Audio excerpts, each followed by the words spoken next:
యేసుక్రీస్తు నామములో మీ అందరికీ ప్రత్యేకమైన వందనాలు. అపోస్తలుల కార్యములు 9వ అధ్యాయము 14వ వచనం చదువుకుందాం. ఇక్కడను ఈ నామమును బట్టి ప్రార్థన చేయు వారందరిని బంధించుటకు అతడు ప్రధాన యాజకుని వలన అధికారం పొంది ఉన్నాడని ఉత్తరమిచ్చెను. దేవునికి స్తోత్రం. హల్లెలూయా, హల్లెలూయా, హల్లెలూయా. మన ప్రభువును ప్రియరక్షకుడైనటువంటి యేసుక్రీస్తు దివ్య నామములో ఆయన హెచ్చవలసి ఉన్నది అనేటువంటి అనుదిన ఆత్మీయ కార్యక్రమ వీక్షకులైన మీ అందరికీ ప్రత్యేకమైన వందనాలండి. స్తోత్రం. Good morning, have a nice day. ఇది యెహోవా ఏర్పాటు చేసిన దినము, ఇందులో ఉత్సహించి సంతోషించదము.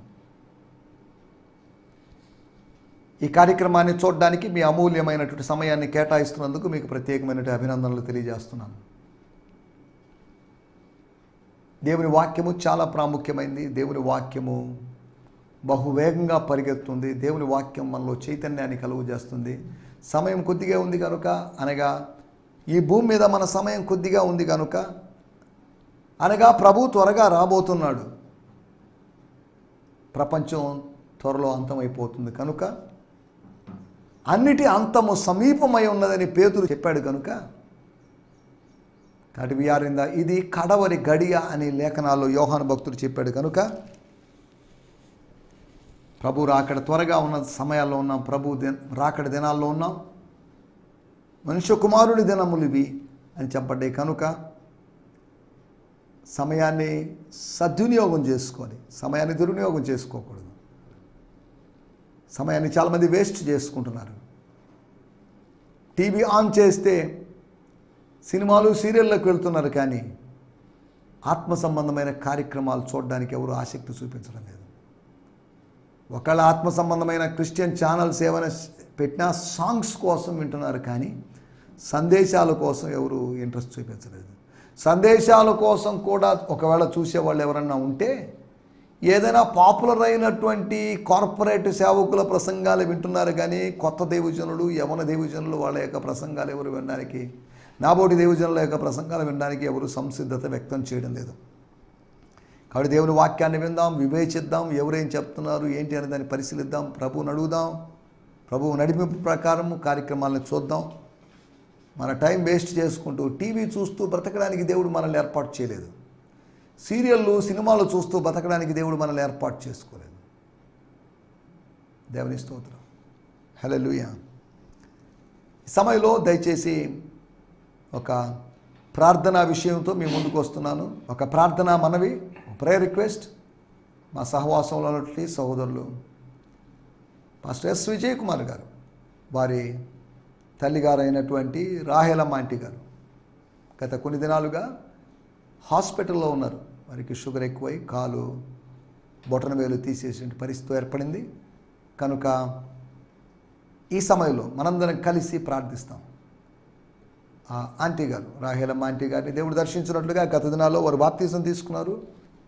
వారు మంచి ఆత్మీయ జీవితాన్ని సాగిస్తున్నారు. వారిని బట్టి నేను ప్రభు నామాన్ని మహిమపరుస్తున్నాను.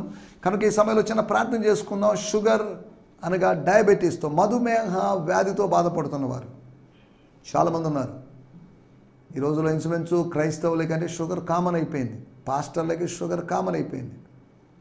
ఒకవేళ వారసత్వంగా కూడా షుగర్ వచ్చేటువంటి అవకాశం ఉంది కనుక తల్లిదండ్రులకో లేకపోతే ఇంకా ఏమైనా కుటుంబ సభ్యులకు షుగర్ ఉన్న వాళ్ళు కొద్దిగా జాగ్రత్తగా ఉండండి. ఆహారం జాగ్రత్తగా తీసుకోండి.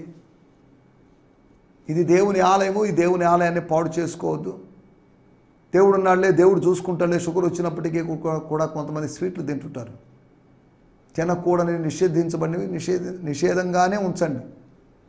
దేవుడు చూసుకుంటాడని అన్ని విషయాల్లో దేవుడు చూసుకుంటాడని విషయం తాగేయండి. అయితే అలా మనం తాగం. అవివేకంగా ప్రవర్తించకుండా వివేకంగా ప్రవర్తించి దేవుని నామాన్ని మహిమపరుద్దాం.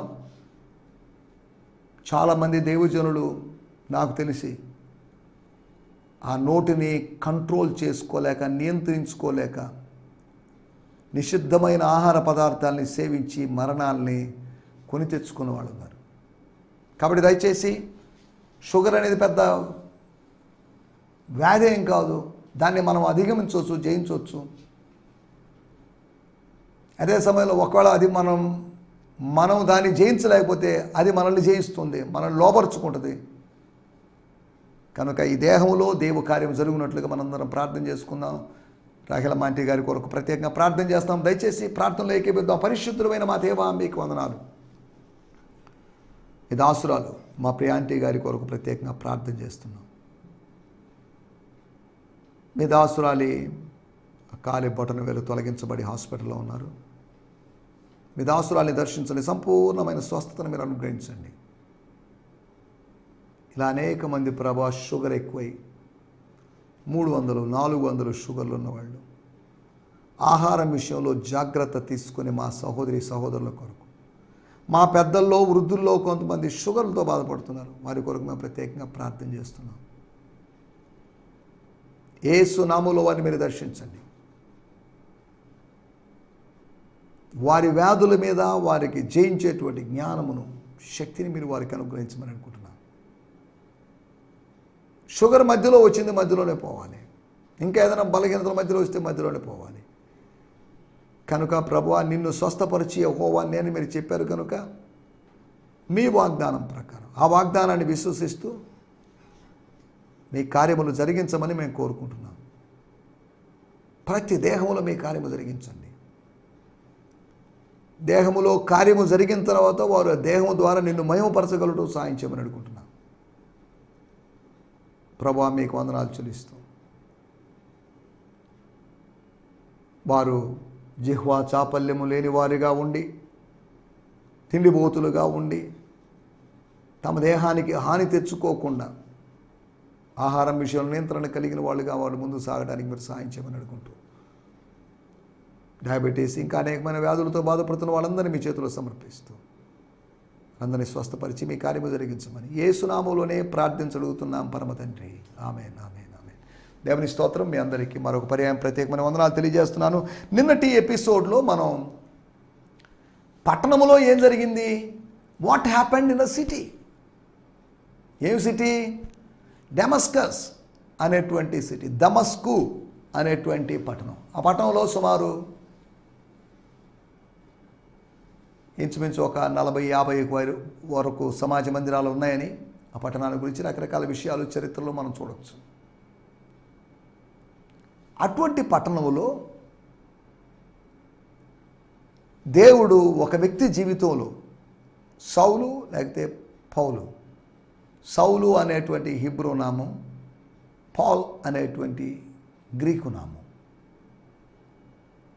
సౌలు పౌలుగా మారలేదండి. సౌలు పౌలు అనేవి అతని రెండు అతని పేర్లే, కానీ అతను ఇలా మారాడు అని మనము వ్యాఖ్యానించడానికి వీల్లేదు. ఎందుకంటే ఒక మాట చదువుదాం. అపోస్తుల కార్యములు 13వ అధ్యాయములో సౌలు పౌలుగా మారితే 13వ అధ్యాయం 2వ వచనంలో ఇంకా సౌలు అని ఎందుకు ఆయన పిలువబడుతున్నాడు? 13వ అధ్యాయము 9వ వచనం, అందుకు పౌలు అనబడిన సౌలు, పౌలుగా మారిన సౌలు అని కాదు. అందుకు పౌలు అనబడిన సౌలు పరిశుద్ధాత్మతో నిండినవాడే. అనగా పౌలు నింపబడ్డాడా ఆత్మతో, సౌలు నింపబడ్డాడా? ఇద్దరు ఒకటేగా. పౌలు అనబడిన సౌలు. సౌలు అనేది అతని యొక్క పాతన పేరు, పౌలు అనేది అతని కొత్త పేరు. అంటే కొత్త పేరు అంటే ఎప్పుడు వచ్చింది? అపోస్తల కార్యం 9వ అధ్యాయంలో దమస్కు దగ్గర పొందుకున్న పేరా? దేవుడు మార్చిన పేరా? దేవుడు పెట్టిన పేరా మీరు అడుగుతారు. పౌలు అనేది కూడా దేవుడు పెట్టిన పేరు కాదు, అతనికి ఆ పేరు ఆల్రెడీ ఉంది. మీకు ఈ మాటలు అర్థమవుతున్నాయని అనుకుంటాను. మీకు అర్థం కాకపోతే దయచేసి మీరు కామెంట్ సెక్షన్లో, యూట్యూబ్లో చూసేవాళ్ళు కామెంట్ సెక్షన్లో కామెంట్ పెట్టి మాకు అర్థం కాలేదు, పలాని పాయింట్ పలాంది కొద్దిగా వివరించండి అని అడగండి, వివరించడానికి ప్రయత్నం చేస్తాను. పౌలు వేరు సౌలు వేరు అని కదా. పౌలు సౌలు ఒకటే. యేసు వేరు క్రీస్తు వేరు కాదు. యేసు క్రీస్తు ఇద్దరు ఒకటే. యేసే క్రీస్తు అయి ఉన్నాడు, అలాగే సౌలే పౌలై ఉన్నాడు, పౌలే సౌలై ఉన్నాడు. ఆ విషయాన్ని మనం మర్చిపోకూడదు. కొంతమంది తెలియక ఇలాగా యాకోబు ఇశ్రాయేలుడయ్యాడు. యాకోబు అనేది అతని పేరు, ఇశ్రాయేలు అతనికి పెట్టబడిన పేరు. కాకపోతే దేవుడు అతని పేరు మార్చాడు, అతనికి ఒక అనుభవాన్ని కలుగు చేయడం ద్వారా. గాయపరచబడినటువంటి అనుభవం, రాత్రంతా పోరాడేటువంటి అనుభవం కలిగించడం ద్వారా అతని పేరు మారినంతవరకే, అతను జీవితంలో కొన్ని అనుభవాలు మారేంతవరకే. కానీ వాళ్ళిద్దరు వేరు వేరు వ్యక్తులని కాదు. యాకోబు చచ్చిపోయి ఇశ్రాయేలును పుట్టాడని, లేదు అంటే సౌలు చచ్చిపోయి పౌలు జన్మించాడని ఇలా మనం వ్యాఖ్యానించడానికి వీల్లేదు. దేవుని స్తోత్రం, హల్లెలూయా. అబ్రహాము, సారాయి, సారా, ఇలా పేర్లునే, మనం వాటన్నిటిలోకి వెళ్ళలేదు. అనగా పేర్లు మార్చే విధానము, పేర్లు మార్చుకునేటువంటి విధానం అనేది పాత నిబంధనలో ఉంది. అది ప్రాచీనమైనటువంటి యూదుల విధానము లేదా ఇశ్రాయేల్ విధానం అని మనం అర్థం చేసుకోవచ్చు. దేవుని స్తోత్రం. నిన్నటి ఎపిసోడ్లో పట్టణంలో ఏం జరిగింది, దమస్కస్ అనేటువంటి పట్టణంలో ఏం జరిగింది, పట్టణంలో 4 విషయాలు జరిగాయని చెప్పుకున్నాం. పట్టణంలో సమాచారం దొరికింది. ఏం పల్లెటూరులో గ్రామంలో సమాచారం ఇవ్వలేడా దేవుడు? ఇస్తాడు. ఎక్కడైనా దేవుడు సమాచారం ఇస్తాడు. నీకు కావలసిన ఆత్మీయ సమాచారాన్ని దేవుడు నువ్వు ఉన్న చోటే నీకు అందించగలడు. కానీ లేచి పట్టణములోకి వెళ్ళు, rise and go into the city. అక్కడ నీవు ఏమి చేయవలనో, దమస్కులో ఏం చేయాలో, ఒకవేళ దమస్కు వదిలిన తర్వాత యెరూషలేములో ఏం చేయాలో, ఇంకా ఇతర ప్రదేశాల్లో ఏం చేయాలి, ఎక్కడ ఏమి చేయాలో, నువ్వు ఏం చేయడం కోసం పిలువబడ్డావో అనే విషయం బయలుపరచబడిపోతుంది. పట్టణములో ఒక ప్రత్యక్షత కలుగుతుంది, పట్టణములో సమాచారం దొరుకుతుంది. రెండవదిగా పట్టణములో శుభారంభం జరిగింది, ఒక న్యూ బిగినింగ్ జరిగింది. స్తోత్రం. అనగా అతడు ప్రార్థించే వ్యక్తిగాను, లేకపోతే ప్రమాదకరం కాని వ్యక్తిగాను, ప్రయోజనకరమైన వ్యక్తిగాను మారినట్లుగా మనం చూస్తున్నాం. అతడు 3 దినాలు ఫుల్గా ఫాస్టింగ్ ఉన్నాడు. దేవుని స్తోత్రం. 72 గంటలు ఫాస్టింగ్లో ఉన్నాడు.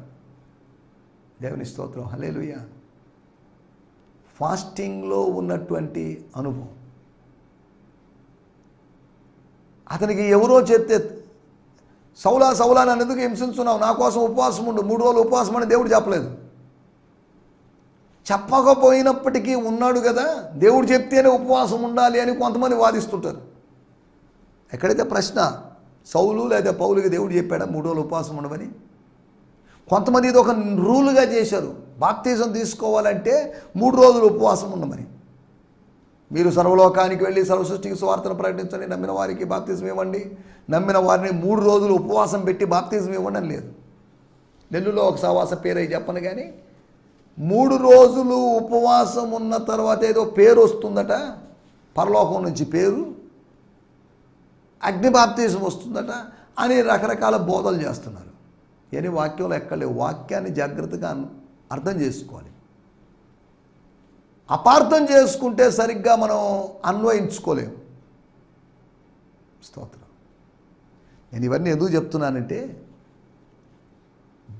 అంతకుముందు వారానికి 2 సార్లు ఉపవాసం ఉండేటి పరిచయుల అనుభవం అతనికి ఉంది, పౌలుకి లేదా సౌలుకి. కానీ ఇప్పుడు ఏకదమున 3 రోజులు ఉపవాసం ఉండేశాడు. స్తోత్రం. ఎందుకున్నాడు అని మనం ఆలోచిస్తే, దేవుడు చెప్తే కాదు, మళ్ళీ ఎందుకున్నాడు? తను ఉండాలనిపించింది, తనకి ఏం చేయాలో తనకు తెలియాలి, తనకు నడిపింపు కావాలి, తనకు గైడెన్స్ కావాలి. ఇప్పటిదాకా నేను చేసిన జీవితం, నేను వచ్చిన జీవితం వ్యర్థం. తనకు ఫర్దర్ గైడెన్స్, ఫ్యూచర్ గైడెన్స్ కావాలి. తనకు డబ్బు కావాలి, సంఘం కావాలి, ఇల్లు కావాలి. దానికోసం అతను ఉపవాసం ఉన్నాడని కాదు, అతను గైడెన్స్ కోసం ఉపవాసం ఉన్నాడు. పట్టణములు ఏదో ఒకటి చేయాలి, ప్రభువు కోసం ఏమి చెయ్యాలో అని తెలుసుకోవడం కోసం ఆయన ఉపవాసం ఉన్నాడు. అతనికి ఆహారం మీద మనసు మనలేదు. చూడండి, మనకు కూడా ఆహారం మీద మనసు ఉండకూడదు, భౌతికమైన వాటి మీద మనసు ఉండకూడదు, ఆత్మ సంబంధమైన వాటి మీద మనసు ఉండాలి. 3వది అతని యొక్క సాక్ష్యం, అతని గురించి స్వర్గం సాక్ష్యం చెప్పింది. వాళ్ళ నాన్నో, వాళ్ళ అమ్మో, వాళ్ళ బంధువులు చెప్పిన సాక్ష్యం కాదు.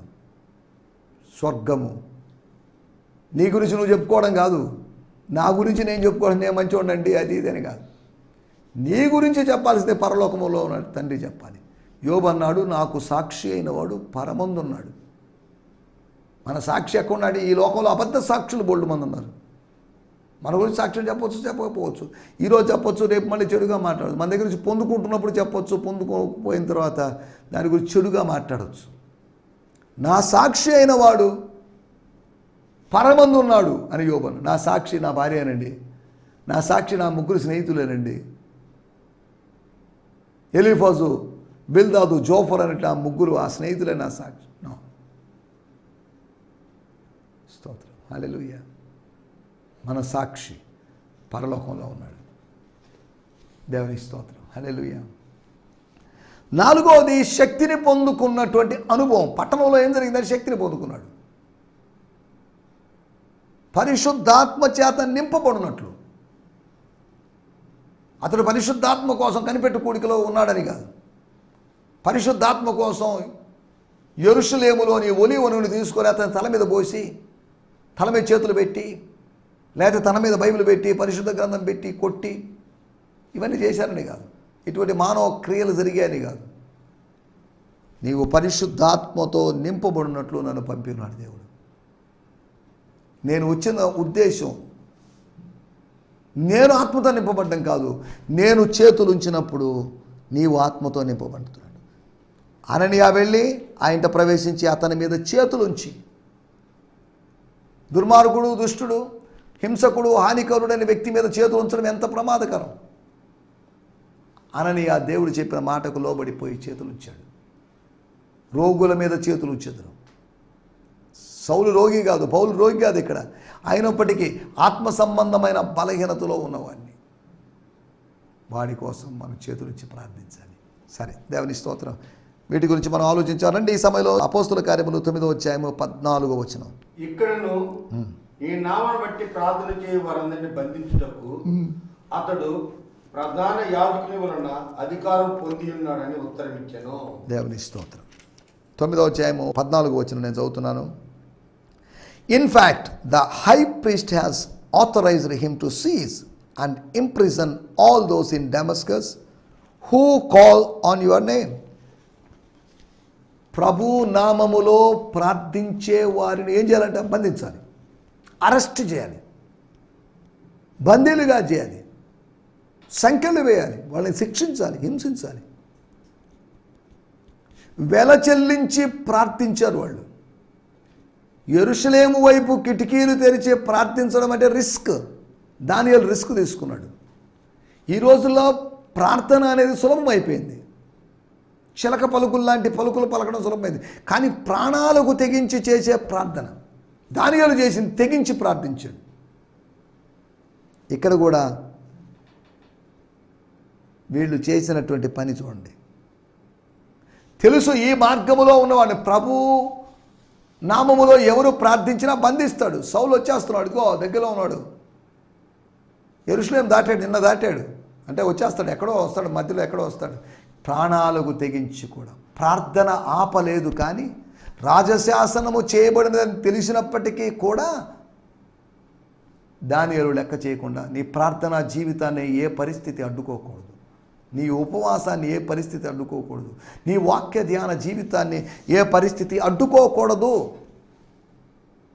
క్రీస్తు ప్రేమ నుంచి మనల్ని ఎడబాపు నేరవు ఏవి, ఏ పరిస్థితి అయినా కానీ ఎడబాప నేరవు అని రోమాపత్రిక 8వ అధ్యాయంలో రాయబడింది. స్తోత్రం, హల్లెలూయా.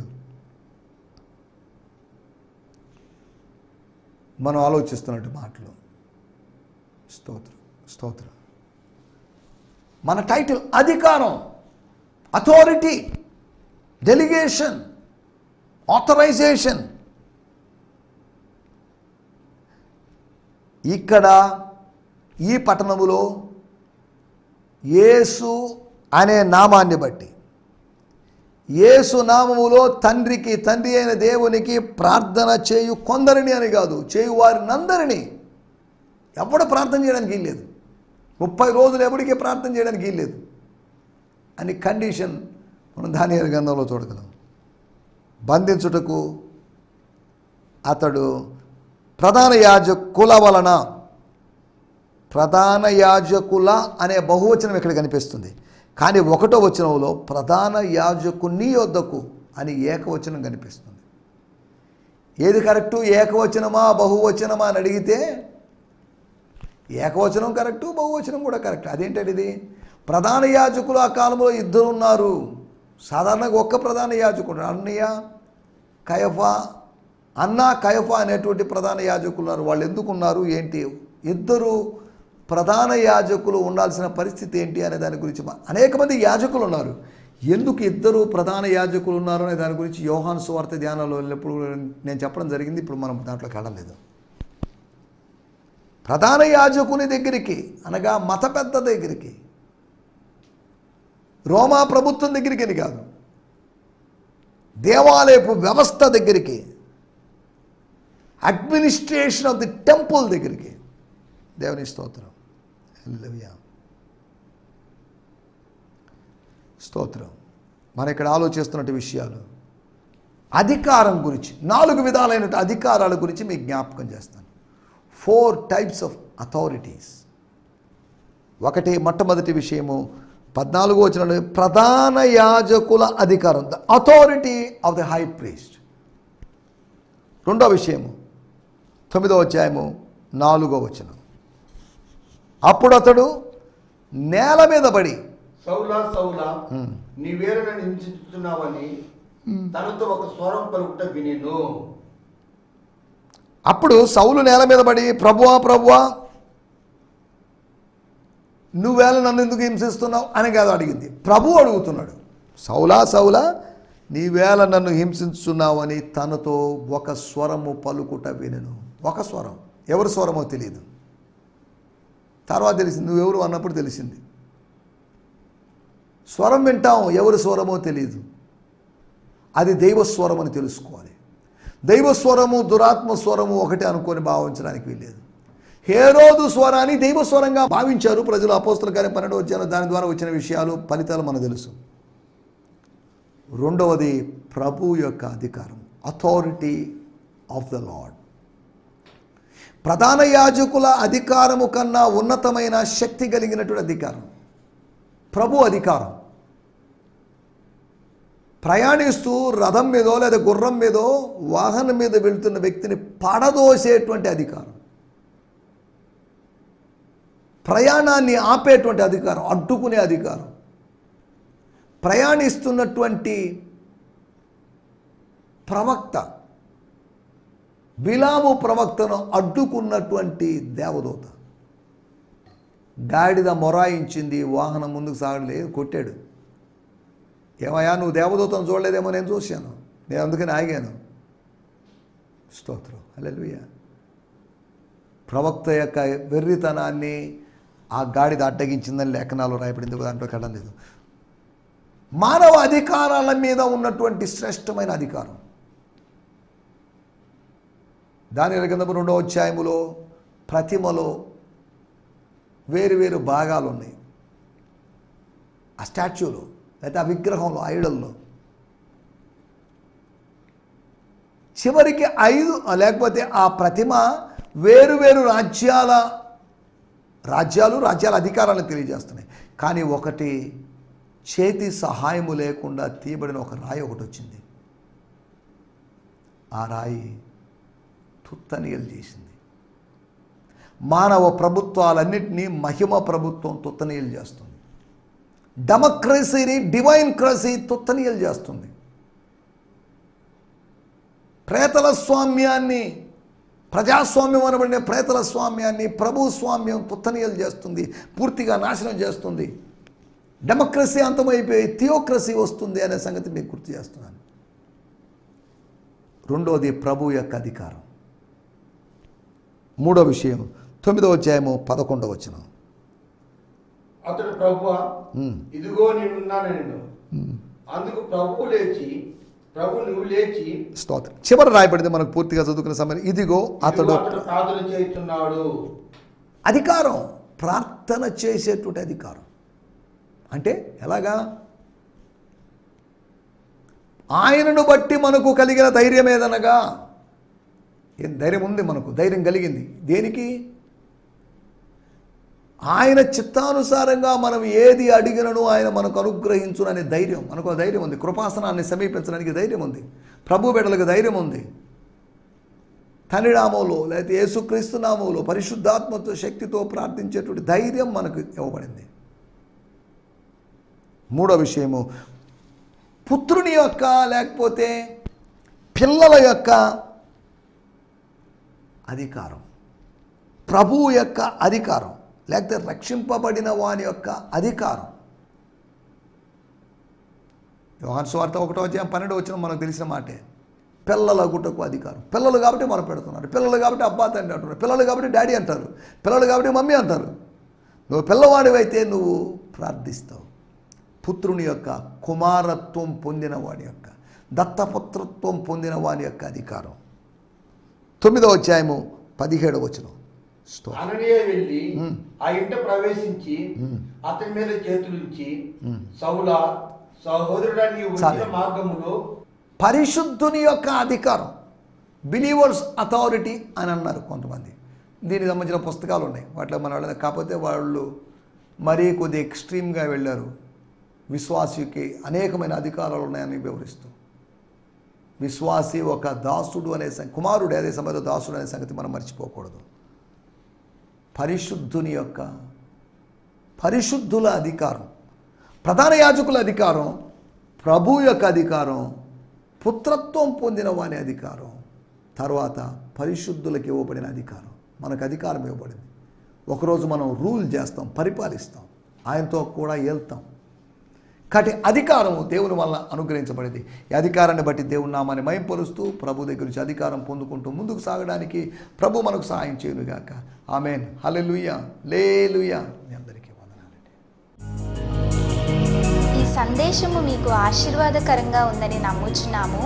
ప్రార్థన అవసరతల కొరకు మమ్మల్ని సంప్రదించవలసిన మా చిరునామా గిద్యోన్ మిషన్ చర్చ్, 6వ వీధి, శాంతినగర్, నెల్లూరు 4, ఆంధ్రప్రదేశ్. పిన్ 524004. మా ఫోన్ నంబర్లు 7036443613 మరి ఒక నంబర్ 9392293010. మా ఈమెయిల్ ఐడి gfihmi2015@gmail.com. దేవుడు మిమ్మును ఆశీర్వదించునుగాక. ఆమేన్.